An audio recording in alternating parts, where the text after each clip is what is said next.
2001 प्रदर्शित फिल्म गदर एक प्रेम कथा को ऐतिहासिक सफलता मिली थी। इस फिल्म में तारा सिंह और शेखिंगना के बेटे जीते का किताब बाल कलाकार उत्कर्ष शर्मा ने निभाया था। अब 22 वर्ष बाद गदर एक प्रेम कथा का अगला भाग गदर 2 11 अगस्त को प्रदर्शित होने जा रही है।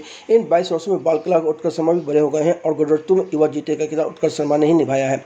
इससे पहले उत्कर्ष शर्मा फिल्म जीनियस में हीरो बनकर आए थे। उत्कर्ष शर्मा ने अभिनय का प्रशिक्षण किशोर नमित कपूर एक्टिंग स्कूल के अलावा अमेरिका जाकर भी हासिल की। उत्कर्ष शर्मा ने फिल्म गदर 2 व अन्य मुद्दों पर फिल्म संगम चैनल पर लंबी बातचीत की। उत्कर्ष जी, फिल्म संगम चैनल पर आपका स्वागत है। जी जी, बहुत धन्यवाद। आपको फिल्मी माहौल मिल गया घर में जी।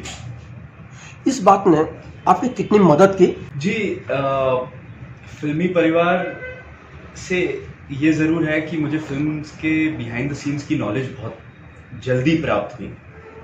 जो शायद एक कोई जो बाहर से काम करने आ रहा है बेचारा, उसको कई साल लग जाते हैं इंडस्ट्री में। साल तो मुझे भी लगे, बस at an earlier age exposure मिला उनके लिए। तो जैसे गदर 1 में मुझे चाइल्ड एक्टर का किरदार मिला। हालांकि पापा चाहते नहीं थे कि मैं फिल्मों में जाऊं, पढ़ाई पे कंसंट्रेट करूं। वो तो ऐसा डेस्टिनी या कोइंसिडेंस हो गया कि कोई एक्टर नहीं मिल रहा था, चीज़ें नहीं हो रही थी और मैं राइट एज ग्रुप था और शूटिंग सिर पे थी, तो मुझे ले गए। और तो वो था डेफिनेटली। तो अर्ली एज से एक्सपोजर मिला। घर पे फिल्मों का discussion, story, screen play, editing, sound, जो भी चीज़ें, उन सब के डिस्कशंस में पापा के साथ मिक्सिंग में जाना, चीज़ें देखना। फिल्म ही कंज्यूम करते हैं हम हमारे घर में। हफ्ते में कम से कम 4 फिल्में 5 फिल्में तो देख ही लेते हैं और सब फिर उस पर डिबेट, चर्चा और ये सब चलती रहती है। तो वही कल्चर में मैं पला बड़ा हूँ, तो थोड़ा एक्सपोजर ज़्यादा ज़रूर है। जहाँ तक कि मेरे पर्सनल मेहनत की बात है, मुझे ये ज़रूर पता था कि इस फिल्म इंडस्ट्री में कुछ भी आसानी से मिलता नहीं है। चाहे आपके पास कोई सरनेम हो, चाहे आपके पास कोई पिता हो, कोई भाई हो, कोई बहन हो, कुछ भी हो, आपको इस इंडस्ट्री में, आप पब्लिक के लिए फिल्में बनाते हैं तो पब्लिक ही आपको उठाएगी। आपको उन्हीं को इंटेंशन में रखना है। आप अगर अपने नाम के बलबूते पे ही बस आओगे इस इंडस्ट्री में, तो वो नाम से कुछ नहीं होने वाला। आपको आपके टैलेंट के बेसिस पे आना है। मेरे हिसाब से ये one of the most challenging industries है, क्योंकि इसका टैलेंट पूल इतना छोटा है, इतने कम लोग ही इसमें सक्सेसफुल हो पाते हैं। एंड जबकि हमारे देश की पॉपुलेशन आप जानते हैं और देश में फिल्मों का क्रेज आप जानते हैं, कितने लोग प्रतिदिन आज भी बॉम्बे आते हैं फिल्मों में काम करने के लिए। और मेरी पर्सनल मेहनत ये रही कि मैंने अर्ली एज पे पापा को असिस्ट किया। एंड जबकि मेरे बोर्ड एग्ज़ाम चल रहे थे, मैंने तुरंत उनको असिस्ट किया। एंड उसके बाद मुझे मौका मिला उनको वापस असिस्ट करने का।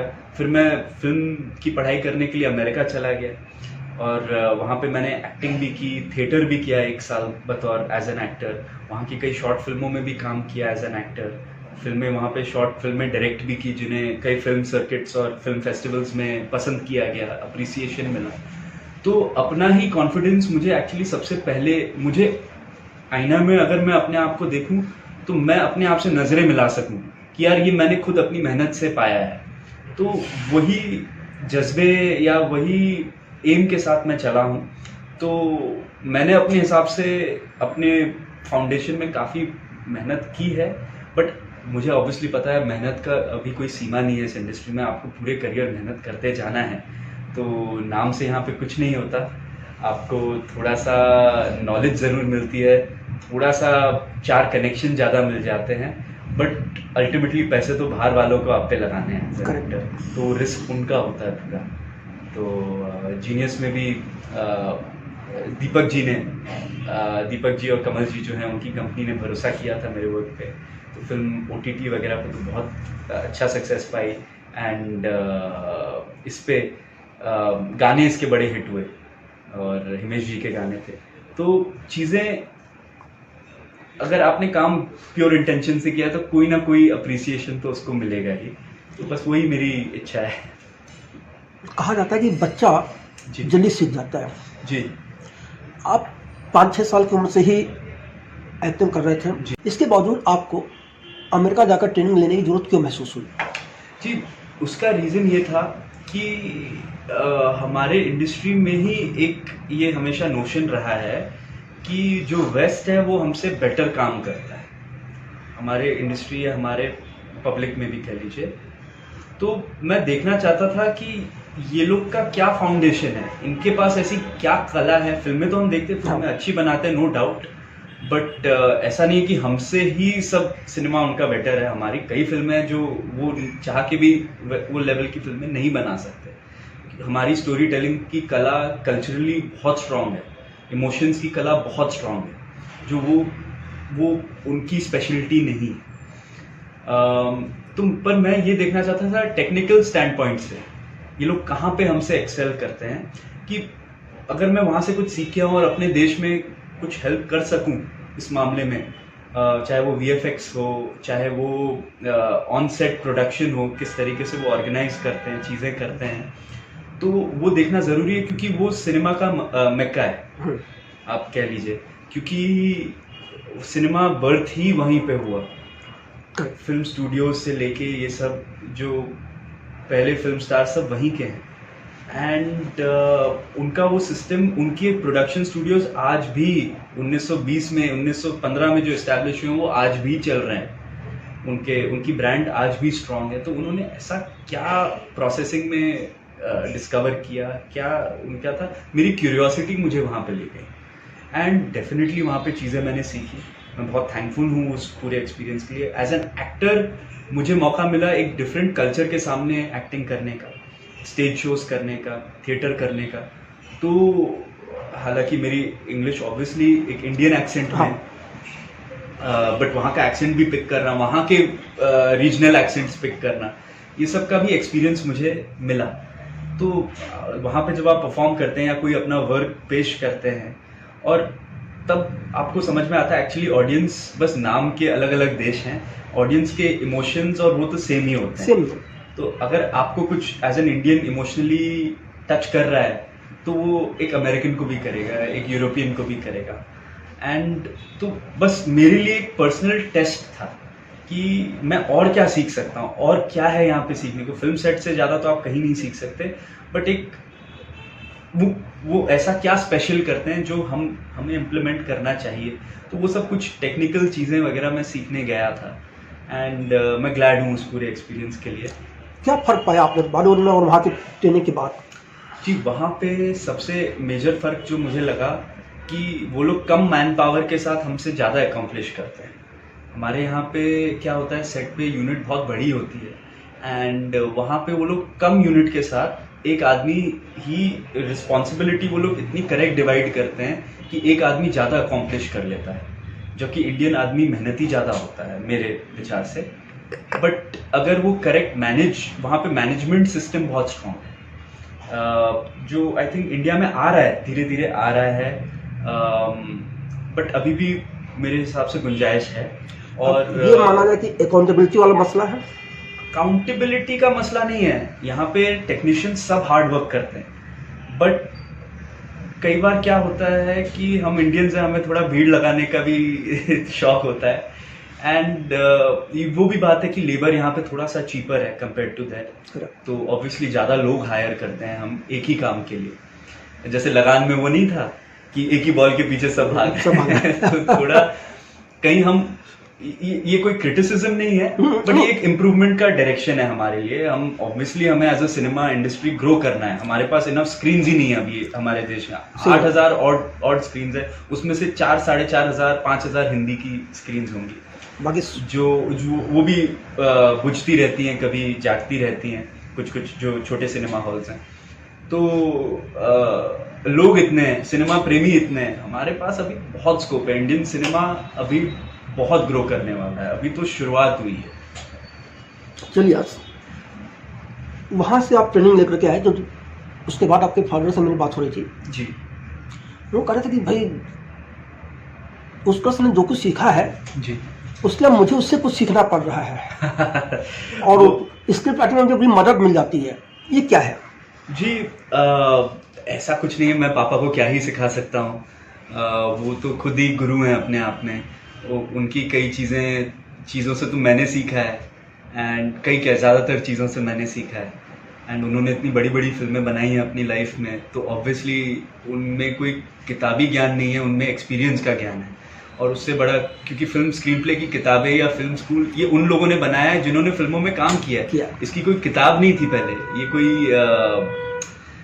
ये कोई वैसा साइंटिफिक सब्जेक्ट नहीं था या मैथमेटिकल सब्जेक्ट नहीं था कि जो पूरा थियोरी लिखी गई, चीज़ें लिखी गई और फिर वो आप जब तक वो पढ़ो नहीं तब तक आप कर नहीं सकते। कोई डॉक्टरी नहीं है ये स्क्रीन प्ले की भी जो किताब जिसने लिखी वो पहले तो राइटर रहा होगा, उसी से वो कह रहा है कि ऐसे स्क्रीन प्ले लिखा जाता है। बिल्कुल सही। तो ऑफ कोर्स लोगों के एक्सपीरियंस है, मैं उन किताबों को भी देखता हूँ एज इंडिविजुअल लोगों के एक्सपीरियंसेस कि वो क्या कह रहे हैं, एज अ इंडिविजुअल एक्सपीरियंस देखता हूँ। तो पापा को मैंने तो कुछ नहीं सिखाया है, वो बहुत काइंड हो रहे हैं अगर ऐसी बात कर रहे हैं, बट मैंने उनसे बहुत सीखा है। मैंने ये सीखा है कि स्क्रिप्ट हमेशा ऑडियंस को माइंड में रख के ही बनानी चाहिए। कई चीज़ें होती हैं जो हमें पसंद आती है, कई अच्छे सीन हमें लगते हैं, पर वो अच्छे सीन फिल्म को ज़रूरी नहीं कि बनाएं। फिल्म की जो कहानी और इमोशन होता है वो राइट होना चाहिए, ना कि बेमतलब के डायलॉग, ना कि बेमतलब के एक्शन। हमेशा इमोशन राइट होना चाहिए फिल्म का। तो आई थिंक ये बहुत इंपॉर्टेंट चीज़ है जो मैंने उनसे सीखी है। मैं उनको क्या सिखाया वो मुझे नहीं पता, मुझे नहीं लगता मैंने उनको कुछ सिखाया है। जब आप पहली बार गदर के सेट पर गए थे जी, 5-6 साल की आपकी उम्र रही होगी जी, और एक्टिंग कर रहे थे, क्या वो कुछ याद है? क्या उसमें आपके मन में चला, कितना खुश थे, क्या थे आप? हाँ जी, बहुत अच्छे से याद हैं वो पल तो मुझे, क्योंकि वो फर्स्ट हैंड एक्सपीरियंस था। उस टाइम कोई VFX नहीं था, सब चीज़ रियल होती थी। अगर सारे कॉस्ट्यूम रियल हैं, सारे अगर घोड़े वोड़े हैं तो वो सब रियल हैं, सारे स्टंट रियल हैं। करेक्ट। और ज़्यादातर आपको खुद ही करने पड़ते थे। तो मुझे तो एक एक मोमेंट याद है उस फिल्म का कि कैसे बनी थी, हमने क्या गर्मी थी, क्या टेम्परेचर था उस समय, वो तक याद है। क्योंकि इतना रॉ एनवायरनमेंट में वो शूट हुई थी, इतनी गर्मी में। आप सोचिए मई के आसपास शूट हुई होगी लखनऊ में, तो क्या गर्मी रही होगी। एंड कपड़े क्या थे, पसीने से ही भीगे रहते थे। बट क्या था कि उस ज़माने का लुक भी था, उससे नेचुरल एक लुक भी आता था जो मेकअप या कोई चीज़ आपको दे नहीं सकती। तो एक एक पल याद है, स्पेशली जो फर्स्ट डे था मेरी शूटिंग का। 72 घंटे का कंटिन्यूस शूट था, डे नाइट। क्या बात है। क्योंकि आई थिंक रैप अप था, हमारा सेट भी चेंज होने वाला था। तो उस जमाने में क्या ये नहीं था कि आप फिर यहाँ पे बॉम्बे में आके ग्रीन स्क्रीन के सामने कर लीजिए या मैनेज कर लो, वो नहीं हो सकता था। तो हमें पूरे सीक्वेंसेस, पूरा गाना था उड़ जा काले कावा का वो वर्जन, जहाँ पे सनी सर अमीषा जी को लेने आते हैं। तो सारा वर्जन 3 रातों में कंटिन्यूस शूट होके, दिन रात नींद ही नहीं मिली। वो मेरा फर्स्ट एक्सपीरियंस था शूटिंग का। तो कहते हैं ना कि सीधा तोप से ही शुरुआत हुई, सही तो बंदूक चलाना तो सीख ही जाओगे। तो ऐसा ही कुछ रहा। तो क्या ये कहा जाए कि उसके बाद आपके मन में आया कि मुझे अब आगे चल के एक्टर ही बनना है? जी नहीं, गदर 1 करने के बाद बिल्कुल ऐसा नहीं हुआ मुझे कि मुझे एक्टर बनना है। इनफैक्ट वो इतना मेहनत वाला एक्सपीरियंस था एक 5-6 साल के बच्चे के लिए कि मुझे समझ में नहीं आया कि इतनी मेहनत क्यों करनी पड़ी, क्या था ये, क्या था। फिल्म इतनी बड़ी सक्सेस हुई, ऑब्वियसली उसका सक्सेस समझ में आई, बट फिर भी वो पता नहीं लग रहा था कि ये क्यों किया जा रहा है। फिल्म देखने में मज़ा ज़रूर आ रहा है, बट ये क्या है, ये क्या दुनिया है, इससे मैं एकदम मुझे समझ में नहीं आ रहा था। और ऐसा कुछ नहीं था मेरे मन में कि अब मुझे एक्टर बनना है। तब तक, जब तक मैं 15-16 साल का नहीं हुआ, जब तक मैंने वीर में असिस्ट नहीं किया पापा को, तब तक मुझे ये नहीं लगा कि मुझे एक्टर बनना चाहिए। तब तक तो मैं दूर भागता था। मैं स्पोर्ट्स में ज़्यादा इंटरेस्टेड था, इंजीनियरिंग पढ़ रहा था, इंजीनियरिंग के सब्जेक्ट्स कर रहा था। एंड मेरा ये था कि मैं इसमें कुछ करूँगा, उसमें कुछ करूँगा। शायद ऐसा भी मन में ख्याल था कि रॉ ज्वाइन करूँगा, IB ज्वाइन करूँगा। कुछ इंटरेस्टिंग जेम्स बॉन्ड की फिल्मों का एक्चुअली भूत था वो भी। ज़्यादा स्पाई फिल्में देखी हुई थी तो उनका ही भूत था कि ये करूँगा वो करूँगा। बट अल्टीमेटली मैं एक ऐसे प्रोफेशन में आ गया कि जहाँ पे मैं सब चीज़ें कर सकता हूँ। कभी स्पोर्ट्समैन भी प्ले कर सकता हूँ, कभी एजेंट भी प्ले कर सकता हूँ, कभी आर्कियोलॉजिस्ट भी प्ले कर सकता हूँ, कभी कुछ भी प्ले कर सकता हूँ। तो वो पल कब सा था जब आपको लगा कि नहीं, अब मुझे एक्टर ही बनना है?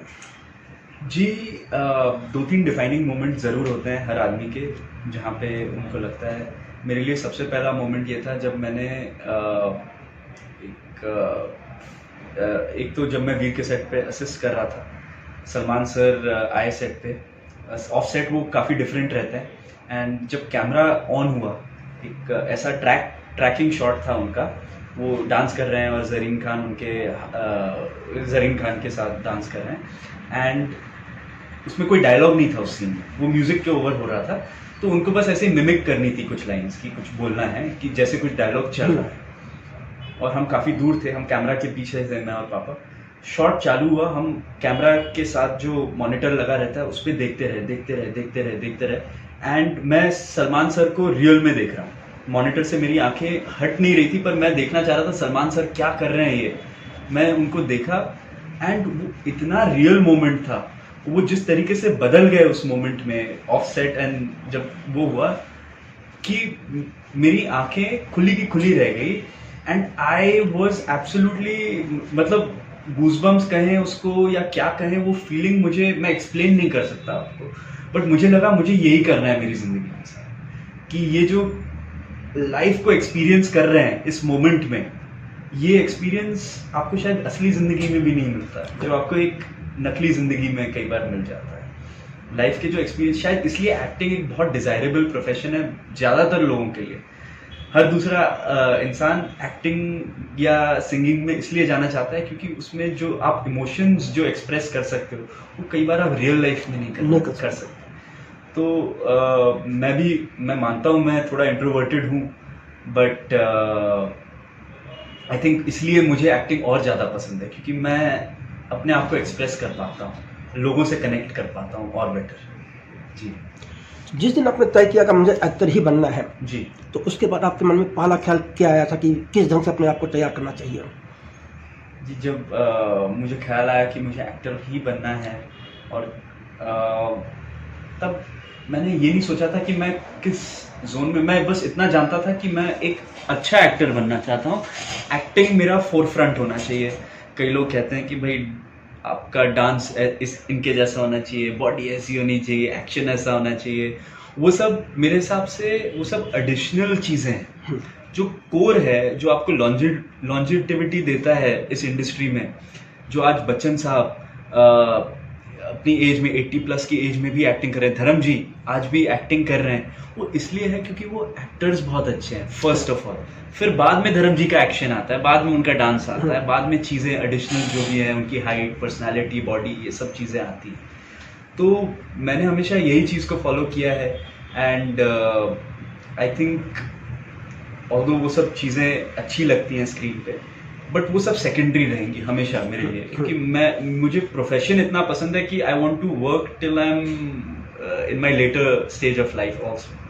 सो I really enjoy this profession, and मैं अपना फोरफ्रंट अपनी एक्टिंग को रखना चाहता हूँ कि उसके हिसाब से मिले।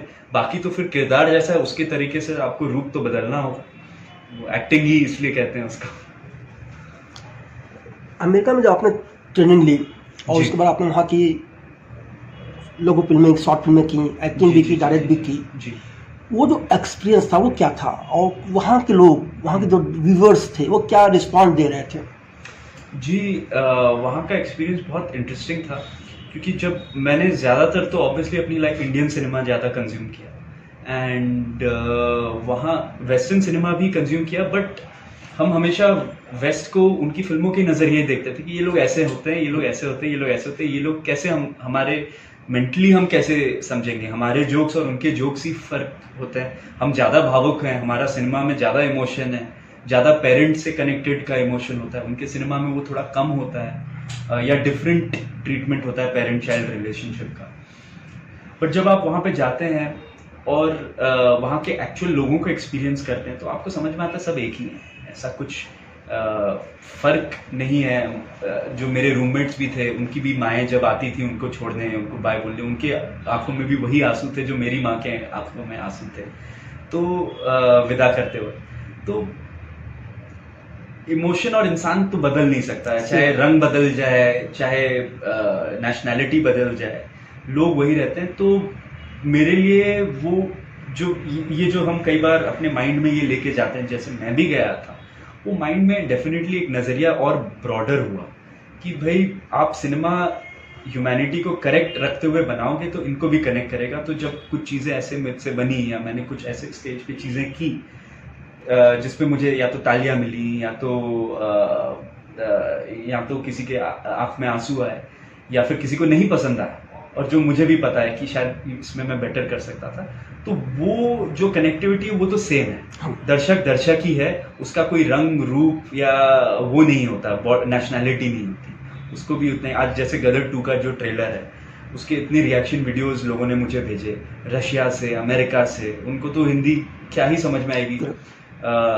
कुछ लोगों ने सबटाइटल के साथ देखे, कुछ लोगों ने बिना सबटाइटल के देखे, उनके बावजूद उनको एक्साइटमेंट हुआ। जिन्होंने गदर 1 भी नहीं देखी है, ऐसे ऐसे फॉरेनर्स के वीडियोस मेरे पास थे।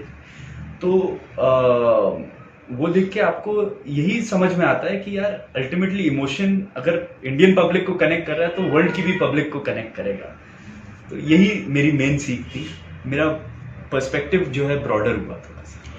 अपने आप को कलाकार के रूप में विस्तार देने के लिए अभिनय के अलावा क्या क्या सीखा? जी, एक्टिंग के अलावा मैंने डांस सीखा है, बहुत वेरियस फॉर्म सीखे हैं, जैसे हिप हॉप हो गया, टैप डांस भी सीखा है मैंने। अमेरिका में जब मैं था तो मुझे मौका मिला, क्योंकि मैं जीन कैली का बहुत बड़ा फ़ैन हूँ। सिंगिंग इन द रेन वगैरह फिल्में उनकी मेरी मन पसंदीदा फिल्मों में से एक है। एंड उसके अलावा मैंने एक्शन सीखा है, बहुत सारी अदर थिंग्स हैं छोटी मोटी है, मैं तो उनको छोटा मोटा ही कंसिडर करता हूँ। हॉर्स राइडिंग हो गया, फेंसिंग हो गया, स्वॉर्ड फाइटिंग हो गया और पार्कोर वगैरह हो गया। ये सब चीज़ें सीखी हैं, कहीं ना कहीं काम आ ही जाती हैं, बहुत सारे स्किल्स हैं। और जैसे जैसे फिल्म होती है वैसे वैसे और स्किल पिक कर लेते हैं। जीनियस के लिए जैसे मैंने रूबिक क्यूब सॉल्व करना सीखा था, अब तो मैं भूल गया हूँ, बट उस टाइम मेरी स्पीड काफ़ी अच्छी हो गई थी। एंड गदर के लिए जैसे काफ़ी पंजाबी वगैरह सीखनी पड़ी, एक्सेंट वगैरह ये सब पिक करने पड़ते हैं। बट जैसी फिल्म ख़त्म होती है मैं उससे कहता हूँ कि अलविदा, अब अगली बार अगर सीक्वल ट्रिक्वल बनेगा तो फिर देखेंगे। युवा होने के बाद जब आपने करियर शुरुआत की जी, तो जीनियस ही क्यों थी? तो जीनियस इसलिए क्योंकि उसका कैरेक्टर बहुत यूनिक था, और वो कुछ कल्चरली भी बहुत इंटरेस्टिंग फिल्म थी, क्योंकि उसमें दिखाया था एक मथुरा वृंदावन का लड़का है जो पंडित है, एंड एक वो जाता है आईआईटी में पढ़ने, तो जिसको लोग अलग नज़रिए से देखते हैं चीज़ें कि एक पंडित कैसे इतना ज्ञानी हो सकता है, चीज़ें हो सकता है, एक थोड़ा ऑर्थोडॉक्स सा दिखने वाला व्यक्ति कैसे मॉडर्न तो हो ही नहीं सकता। बट वो कुछ ना कुछ ये चीज़ के ऊपर थी कि नेवर जज a book by its cover.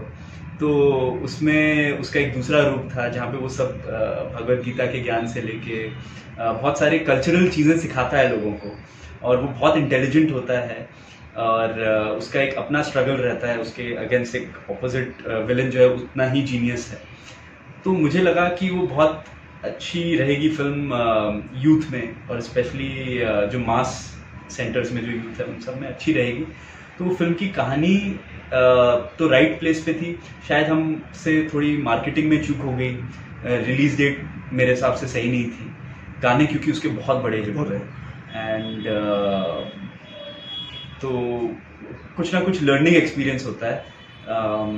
हर चीज़ एक स्टेप होती है टू सक्सेस, एंड बस वही था। OTT पे तो ऑडियंस का बेशुमार प्यार मिला, TV पे बहुत अच्छी ओपनिंग मिली थी फिल्म को, एंड आज भी कोई भी मैं इवेंट में जा रहा हूँ गदर 2 के लिए, तो वही बोल रहे हैं कि सर आप वो जीनियस का भी डायलॉग बोल दीजिए, ये भी बोल दीजिए।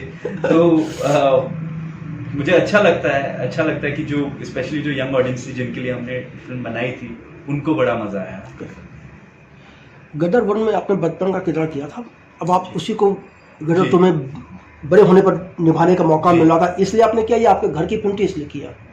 जी, किरदार के लिए ही किया, क्योंकि क्या है कि गदर 2 अगर ऐसे ही सब्जेक्ट बन रहा होता, अगर एक प्रोजेक्ट बन रहा होता, तो मैं कभी नहीं करता, ना पापा करते, क्योंकि प्रोजेक्ट बनाना तो बहुत आसान है, बट इसलिए 22 साल 20 साल जो भी है लगे हैं पिक्चर को, क्योंकि कहानी नहीं मिल रही थी, कहानी ही मिली है। शक्तिमान जी जब आए हैं, उन्होंने 1 लाइन दी है, पापा ने अपने बाकी प्रोजेक्ट ड्रॉप किए, ये प्रोजेक्ट पिक किया, मैंने अपने बाकी प्रोजेक्ट ड्रॉप किए, ये प्रोजेक्ट पिक किया, सनी सर ने 1 लाइन पे कहानी ओके की, जी ने कहानी 1 लाइन पे ओके की, एंड वो एक ही दिन में प्रोजेक्ट पूरा ग्रीन लाइट हो गया। ये बहुत रेयर होता है फिल्म इंडस्ट्री कि, और स्पेशली लॉकडाउन के टाइम पे ये सब हुआ है, जहाँ पे इतनी अनसर्टिनिटी थी मार्केट में कि क्या चलेगा क्या नहीं चलेगा, सिनेमा के क्या हाल होंगे, क्या OTT ही रह जाएगा। तो ये पूरा उस दौरान पे कहानी के वजन के वजह से ही प्रोजेक्ट या फिल्म कह लीजिए बन पाई। एंड जहाँ तक मेरे कास्टिंग की डिसीजन थी, तो जब तक किरदार मुझे नहीं लगेगा कि मेरा इसमें कुछ कंट्रीब्यूशन कुछ अच्छा हो सकता है कि मैं अपना ऑडियंस को एंटरटेन कर पाऊँ, तब तक ऐसे ही नहीं मैं भी नहीं करता, क्योंकि 1.5 साल 2 साल करीब दिए हैं इस फिल्म को, बाकी सब चीज़ें ताक पे रख के, तो मतलब सभी लगा दिया है इसमें, सब अंडे एक ही बास्केट में डाल दिए हैं। अब उम्मीद यही है कि पूरा बास्केट गदर मचा दे बस। जीते बड़े होने के बाद जी, क्या क्या करेगा, क्या बता सकते हैं आप? जी, जीते के थोड़े बहुत ट्रेड्स तो आपने बचपन के देख ही लिए थे कि थोड़ा सा वो अपने पेरेंट्स के लिए वो बहुत ज़्यादा कुछ भी कर सकता है अपने पेरेंट्स के लिए, अपनी माँ के लिए खड़ा हो सकता है अगर उसकी माँ को कोई परेशान करे, अपने पिता अगर जा रहे हैं तो माँ को लेने, तो वो लक्ष्मण की तरह उनके साथ जाएगा ही जाएगा। तो वो बहुत ही इमोशनली कनेक्टेड, कहीं ना कहीं एक्चुअली जैसे लक्ष्मण जी की बात कर रहे हैं हम, तो उसमें कहीं ना कहीं वो ट्रेट्स हैं, एंड अब वो बड़ा हो चुका है और आज भी उसमें वो है, वो जिद है, वो बचपना भी है, एंड कुछ ऐसे मोमेंट्स हैं जहाँ पे बहुत मैच्योरिटी भी है उस कैरेक्टर में, क्योंकि अब वो 21-22 साल की एज का कैरेक्टर हो गया है, तो वो अपनी जवानी में जा रहा है, एंड तो जो हम उस एज में होते हैं कि हम कुछ चीज़ों में बच्चे जैसे भी रह जाते हैं और कुछ चीज़ों में ओवर अडल्ट हो जाते हैं, तो वो उन चीज़ों के बीच में जूझ रहा है कहीं। एंड अमीषा जी के साथ जो सकीना जी का किरदार है, उसके साथ एक उसका बड़ा प्यार का रिलेशन है, और फादर के साथ भी एक अलग टाइप की जुगलबंदी है जो आपको फिल्म में और गानों में देखने मिलेगा। इस बार जब जीते का किरदार निभाना था तो आपको अपनी तरफ से क्या होमवर्क करना पड़ा? जी, मुझे सबसे पहले मेरा मेन ये एम था इस किरदार के लिए कि जैसे मैंने बचपन में परफॉर्म किया इसको, बहुत इंस्टिंक्टिवली था, बहुत रिएक्टिव था, जो एनवायरनमेंट है, जो चीज़ें हैं, जो किरदार जो आमने सामने चल रहा है, कुछ प्लान्ड नहीं था। हालांकि उस टाइम मुझे एक्टिंग का भी नहीं पता था, बट आई थिंक वही एक्टिंग होती है कि एक्टिंग ना दिखाना ही बेस्ट एक्टिंग होती है। तो इसमें भी मेरी अप्रोच बहुत इंस्टिंक्टिव और दिल से रही है कि क्योंकि वो कैरेक्टर भी उतना ही बड़ा हुआ है जितना मैं अप्रॉक्सीमेटली बड़ा हुआ, तो कहीं ना कहीं वो किरदार मेरे अंदर से ही आया है, एंड जितनी राइटर की उपज थी उतनी ही मेरी भी थी। तो I have tried to kept it that way that you can still see the soul in his eyes of that character, and you can still see that it is a boy from a boy who is growing up, एक बच्चा जो grow up हुआ है 1970s में, उसका क्या mindset था। Specially मैंने कई अपने जो राइटर सर भी हैं, पापा हैं, और भी जो उस जनरेशन के जो लोग हैं जो उस ज़माने में 21, 20 या 18, 19 साल के थे, उनसे इतनी बातें की मैंने कि आप क्या होता था, आपके पेरेंट्स के साथ क्या रिलेशन होते थे, कैसे बिहेवियर होता था, आप क्या क्या एक्टिविटीज़ करते थे, चीज़ें करते थे। तो जिससे वो जब फिल्म देखे, वो एज ग्रुप जब फिल्म देखे, तो उनको लगे अरे यार हम ऐसे ही थे, हमारे साथ ऐसे ही होता था। तो वही कोशिश वो भी की है मैंने कि आज का यूथ भी कनेक्ट हो, एंड उस आज जो अडल्ट हो चुके हैं उस जमाने का जो यूथ था वो भी कनेक्ट हो। जीते में देशभक्ति कहाँ है? देशभक्ति तो देखिए, वो जब 5 साल की उम्र का ही था कैरेक्टर, उसने पार्टीशन के बाद के हालात देखे ही हैं, एंड उसमें उसकी माँ को ले गए, एंड फिर पिता सारे हर्डल्स पार करके माँ को ले आए। तो वो जीते ने एक पूरा किस्सा देखा है जहाँ पे वो इतना इमोशनली ट्रॉमेटाइज रहा है अपनी माँ के लिए। एंड देशभक्ति की जहाँ तक बात है, उसने हेट्रेड भी देखी है जो पाकिस्तान में हिंदुस्तान के खिलाफ थी। तो वो उसने ग्राउंड लेवल पे महसूस किया है। तो देशभक्ति तो इस कैरेक्टर में आनी क्योंकि फादर इतना बड़ा हीरो है जो अपनी माँ को सब मुश्किलें झेल के वापस ले आया है हिंदुस्तान। वो इतना बड़ा हीरो का बेटा है कि उसके अंदर कुछ ना कुछ तो फादर की तरह बनने की इच्छा होगी। एंड कुछ ट्रेट्स तो फादर के आएंगे। इस फिल्म में कौन सा सीन बहुत आसान रहा आपके लिए, कौन सा कठिन रहा? सबसे आसान सीन तो कोई नहीं होता। आसान फिल्म में कुछ नहीं होता। आप जब कई बार सोचते हैं कि अरे इस सीन में मेरा कोई डायलॉग नहीं है, या बस एक ही शॉट है, या बस चलना है, या बस पाँव का शॉट है, या हाथ का शॉट है, चेहरा भी नहीं है, तो भी वो सब शॉट भी आसान नहीं होते। क्योंकि आपकी बॉडी एक चीज़ जो होती है, आपके हाथ के जेस्चर से लेके आपके बॉडी लैंग्वेज से, वो आपका किरदार में बैठनी चाहिए, फिट बैठनी चाहिए कि वो किरदार क्यों ऐसा कर रहा है, वो क्या इसी तरीके से करेगा, क्या यही उसके लिए बेस्ट चॉइस है। कि अगर मैं कुछ ढूंढ रहा हूँ तो कई किरदार ऐसे 2 उंगलियों के साथ देखते हैं, कई किरदार एक के साथ, कई किरदार तो ऐसे करके ढूंढते हैं कोई चीज़ अगर देख रहे हैं। तो ये किरदार के साथ, इसके माइंडसेट के साथ क्या फिट बैठेगा, वो छोटे छोटे जेस्चर्स से भी पता लगता है। तो मैं नहीं मानता कि कोई भी आसान सीन होता है, बट हाँ सबसे मुश्किल सीन ज़रूर था जब हमें एक बहुत तगड़ा सीक्वेंस है इस फिल्म में, जिसका आपने थोड़ा ट्रेलर में भी ग्लिम्स दिखाया गया है, जहाँ सनी सर वो डायलॉग्स बोल रहे हैं। वो सीन ओवर 15 डेज शूट हुआ है, और अगेन लखनऊ में अप्रैल के महीने में फुल गर्मी में। एंड मतलब बहुत ही ज़बरदस्त सीन है। 2 से 5 हज़ार तक का क्राउड हमने डेली बेसिस पे यूज़ किया है उसमें। एंड प्रोडक्शन वाइज भी बहुत डिफ़िकल्ट था, क्योंकि मैं प्रोडक्शन का साइड भी सुन रहा था through out the shoot. And direction wise भी बहुत डिफ़िकल्ट था, एंड एक्टिंग वाइज भी उतना ही डिफ़िकल्ट था, क्योंकि आप जब 5000 लोगों के सामने खड़े हो और आपको एक लाइन डिलीवर करनी है वही इम्पैक्ट के साथ, जो लगे कि 5000 लोगों के बीच में आपने कोई एक लाइन बोली है, तो वो बहुत चैलेंजिंग होता है। डिस्पाइट हर चीज़ की, इतनी धूप है, इतना ये है, वो सब इग्नोर करते हुए आपको आपका इमोशन फीलिंग पकड़नी है, वो बहुत चैलेंजिंग होता है। सनी देओल के साथ अभिनय करने की क्या एक्सपीरियंस रहे और कैसी ट्यूनिंग थी आपकी? जी, सनी सर के साथ मेरा बहुत, मैं खुशनसीब हूँ कि दूसरा मौका मिला उनके साथ काम करने का। एंड उनके साथ ट्यूनिंग मेरी बहुत अच्छी हुई, क्योंकि वो जेन्युइनली दिल से बहुत ही ग्रेट कलाकार है। तो ग्रेट कलाकार जो होता है वो हमेशा चाहता है कि सब उसके इर्द गिर्द जो हैं बहुत अच्छी परफॉर्मेंस करें। एंड सनी सर हमेशा मोटिवेटिंग रहते हैं, बड़े एक्टर से लेके छोटे एक्टर तक जो उनके साथ काम कर रहे हैं, कि सब अपना 100% दें एंड सीन्स बहुत बहुत गजब करके हैं। तो उनके साथ एक्सपीरियंस मेरा फिनोमिनल रहा है। And I am so glad, first of all as a fan of his, कि उनके साथ मौका मिला काम करने का।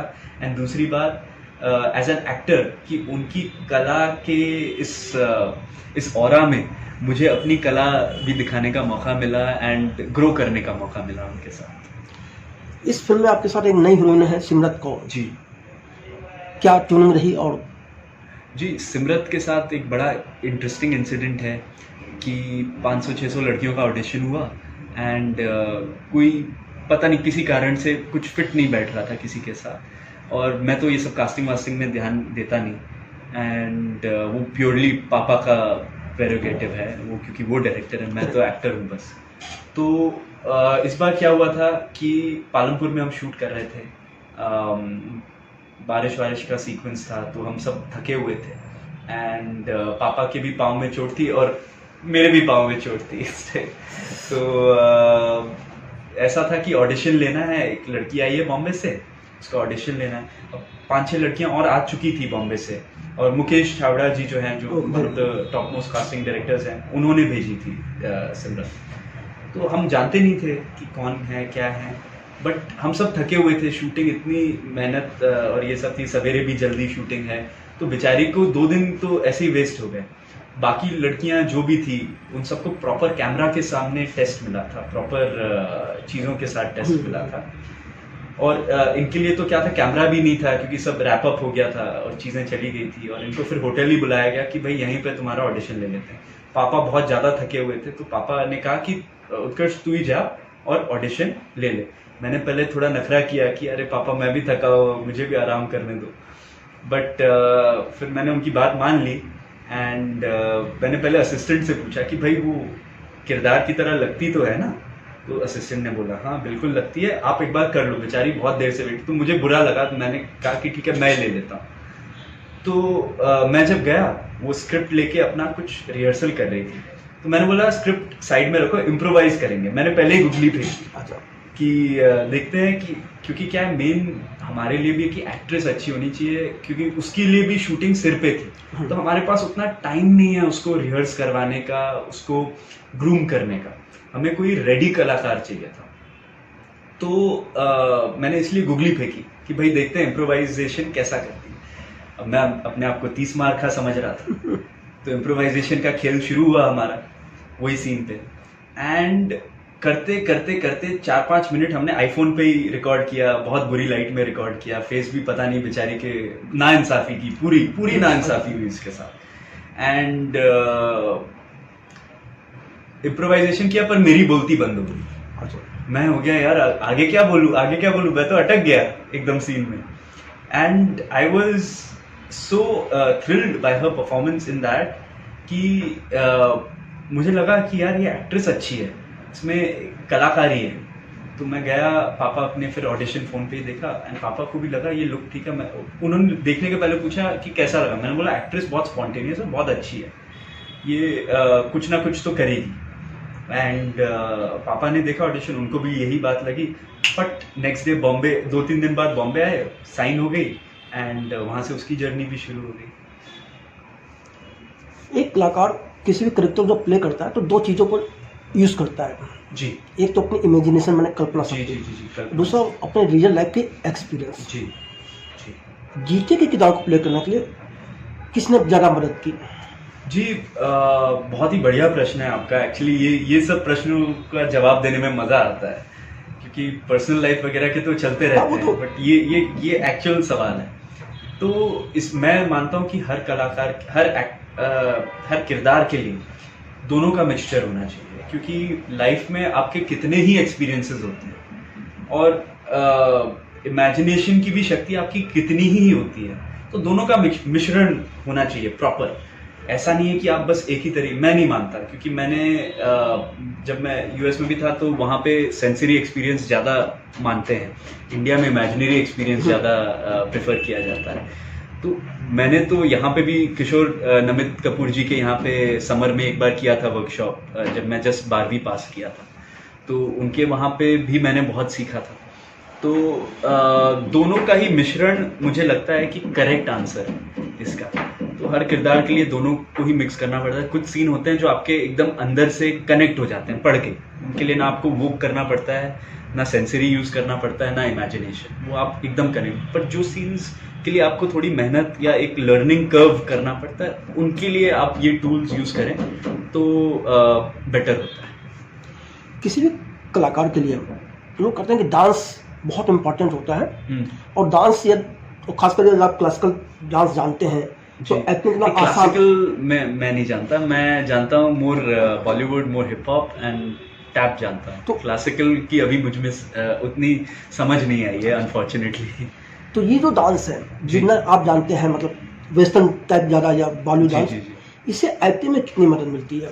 जी डांस एक्चुअली हमारी जो फिल्म इंडस्ट्री है वो एक्सप्रेशंस के लिए बहुत जानी जाती है, एंड जो भी अच्छे बड़े बड़े कलाकार रहे हैं उनके एक्सप्रेशंस की हमेशा तारीफ रही है, चाहे वो राजेश खन्ना जी रहे हैं, चाहे वो गोविंदा जी रहे हैं, एंड शाहरुख सर रहे हैं, इन सब सनी सर हैं, इन सब के एक्सप्रेशंस जो है ना वो बहुत दिल से निकलते हैं और उनकी रूह से निकलते हैं। तो डांस जो है, स्पेशली इंडियन डांस जो है, क्लासिकल भी कह लीजिए, चाहे मुझे आता ना हो, बट इतना मैं इतना ज़रूर देख के मैं जानता हूँ कि वो उनका जो एक्सप्रेशन होता है बहुत दिल से निकलता है। एंड आप जब उनके स्टेप्स देखते हैं, आप उनकी पूरी कहानी देखते हैं, वो जो कैरेक्टर प्ले कर रहे हैं उस डांस में, उसकी पूरी कहानी आप देख सकते हैं। तो इंडियन डांस जो है वो तो एक्चुअली इंडियन एक्टिंग का सबसे बड़ा मैं कहूँगा टूल्स। हाँ, आप वो कह लीजिए। तो इंडियन, आप डांस के बिना इंडिया में एक्टिंग करना बहुत मुश्किल है, क्योंकि आपको वो एक्सप्रेसिवनेस डांस ही देता है। चलिए, आपने अमेरिका में जो फिल्म मेकिंग सीखी, टेक्निक सीखी, गदर 2 की प्री प्रोडक्शन के समय कितनी आपने सजेशन दी थी उसको लेकर के? जी, जब एज एन एक्टर मैं वर्क कर रहा हूँ इस फिल्म में, तो इसमें एक्चुअली मेरा प्रेप काफ़ी था। तो हमारे पास बहुत अच्छे अच्छे लोग हैं जो अपना काम अच्छे से जानते हैं, तो मुझे उतना ऐसा तो कुछ इंटरफियर या वो सब कुछ करने की ज़रूरत नहीं पड़ती है। तो काम तो अच्छा ही जानते हैं यहाँ पे। मुझे यहाँ पे कुछ ऐसे ज़्यादा सिखाने के लिए थोड़ा ऑर्गेनाइजेशन और ये सब चीज़ें ज़रूर मैं टिप्पणियाँ देता रहता हूँ, बट वो फॉलो भी करते हैं और उससे ऑब्वियसली कुछ चीज़ें सुधार होती हैं, कुछ चीज़ें हमारे यहाँ पे नहीं वर्क करती हैं।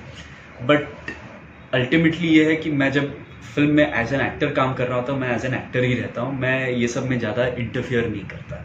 जहाँ मुझे लगता है मुझे स्टेप इन करना चाहिए, मैं ज़रूर करता हूँ, बट ऐसे मैं एज एन एक्टर हायर हुआ हूँ, तो मैं वही काम करूँ, वो काम पहले अच्छे से करूँ, प्यार से करूँ, फिर दूसरी चीज़ों में दिमाग लगाऊँ।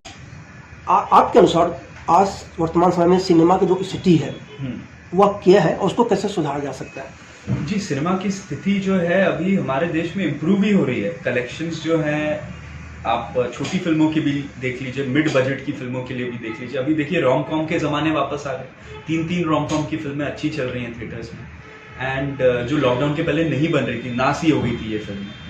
एंड जो साउथ की भी फिल्में हैं, जो साउथ से आ रही हैं, कंटारा जैसी ले लीजिए, जिसकी कोई पब्लिसिटी या मार्केटिंग नहीं थी हिंदी बेल्ट में, वो कितना बढ़िया कलेक्शन, और लोगों को, मुझे भी बहुत पसंद आई फिल्म, लोगों को कितनी एक्साइट कर रही हैं ये सब फिल्में। हिंदी सिनेमा में आप पठान ले लीजिए, अच्छा कर रही है। एंड जो हाल फिलहाल रोम कॉम्स आई हैं 2-3, उन्होंने भी बहुत बढ़िया किया। कार्तिक आर्यन की फिल्म ले लीजिए, सत्य प्रेम की कथा, बहुत बढ़िया कलेक्शन किया। एंड तो आई फील हमारी कैपेसिटी बहुत ज़्यादा है, फिल्म प्रेमी बहुत है, हमारे थिएटर जेन्युइनली कम है। क्योंकि आप चाइना भी देख लो, आप अमेरिका देख लो, आप यूरोप देख लो, उन सब में थिएट्रिकल कैपेसिटी जो है वो बहुत ज़्यादा है। वो जितने ऑडियंसेस को एक दिन में सेटिस्फाई कर सकते हैं वो हम कर ही नहीं सकते। हमारे पास कैपेसिटी ही नहीं है उतनी। 8000 गिन चुन के थिएटर हैं 1.2 बिलियन लोगों के देश में। आप बता लीजिए कैसे सेटिस्फाई कर सकती है ऑडियंस जो इतना सिनेमा को चाहती है, जो इतना सिनेमा को चाहती है, वो कैसे सेटिस्फाई? तभी थिएटरों के दाम इतने हैं, टिकट्स के दाम इतने, अभी हालांकि थोड़ा कटौती की है, बट फिर भी इकोनॉमिकली स्पीकिंग हमारे पास कैपेसिटी और बढ़नी चाहिए, इंफ्रास्ट्रक्चर और चाहिए हमें सिनेमा का।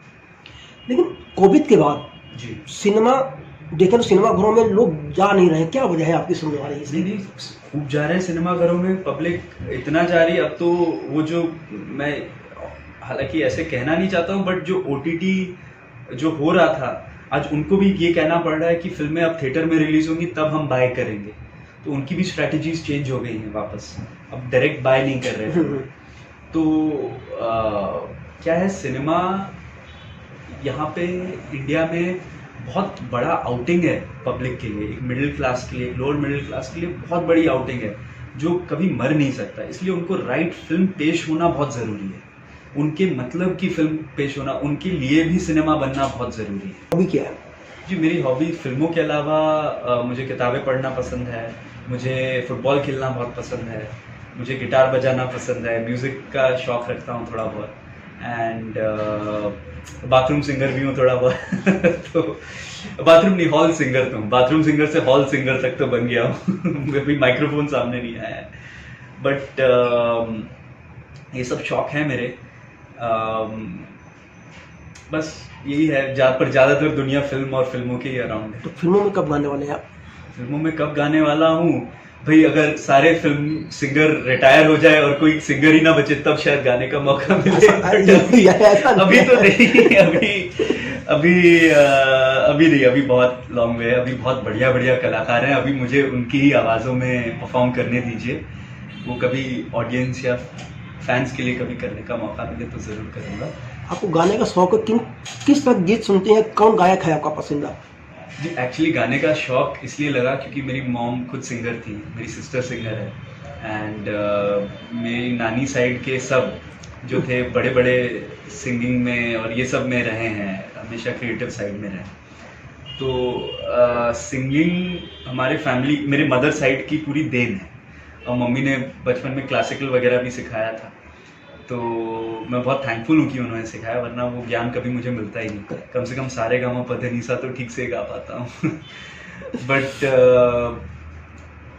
क्या है कि सिंगिंग का शौक ज़रूर रखता हूँ। मुझे गीत आजकल हाल फिलहाल गदर 2 के लिए स्पेशली मैंने बहुत 60s और 70s के गाने सुने, राजेश खन्ना जी के फिल्मों के गाने सुने, किशोर कुमार के गाने बहुत सुने।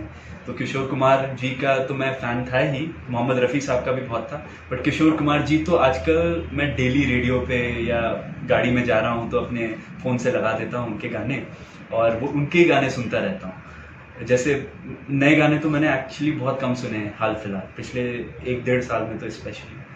तो शाम मस्तानी हो गया, या किशोर जी के और भी जो गाने हैं, गाइड के ये हो गए, तो वही अभी मेरे फेवरेट्स चल रहे हैं। किताबें कौन सी पढ़ना पसंद करता है? किताबें मैं फ़िक्शन ज़्यादा पसंद करता हूँ, और हिंदी लिटरेचर भी मैं थोड़ा हाल फिलहाल पढ़ रहा हूँ, क्योंकि मैं मानता हूँ हिंदी लिटरेचर बहुत अच्छा था हमारे देश में। अब थोड़ा अब कोई थोड़ी पॉपुलैरिटी उसकी डिमिनिश हो गई है, क्योंकि जो भी है मैं कोशिश कर रहा हूँ, जो ग्रेट राइटर्स हैं कुछ फ्यूचर में हो सका तो ज़रूर करेंगे हिंदी लिटरेचर के लिए, बट मैं पुराने ग्रेट्स को स्टडी कर रहा हूँ, मुंशी प्रेमचंद जी हो गए, वो हो गए, उन सब की राइटिंग्स मैं स्टडी कर रहा हूँ, क्योंकि वो एक्चुअली उस ज़माने से हैं जहाँ पे हिंदी हार्टलैंड की एक्चुअल स्टोरीज जो थी वो लिख रहे थे। हिंदी इंडिया के जो हार्टलैंड में जो कैरेक्टर्स हैं उनके बारे में लिख रहे थे, तो एज एन एक्टर बहुत समझ में आता है। और बाकी इंग्लिश किताबें हैं थोड़ी बहुत जो मैं पढ़ता रहता हूँ, गेम ऑफ थ्रोन्स की नॉवेल्स हो गए, ये वो हो गए, फिक्शन, एडवेंचर, फैंटेसी काफ़ी पढ़ता हूँ। आप तो स्क्रिप्ट भी लिखते हैं? स्क्रिप्ट मतलब कहानियाँ लिखता हूँ, बट अभी कुछ ऐसा कुछ जब मतलब का होगा तब कुछ बताएंगे इसके बारे में, बट अभी एक्टर हूँ, एक्टर ही रहने दीजिए। उत्कर्ष शर्मा जी, फिल्मी संगम चैनल से बात करने के लिए आपका बहुत बहुत धन्यवाद। जी, बहुत बहुत धन्यवाद आपके और आपकी ऑडियंस का।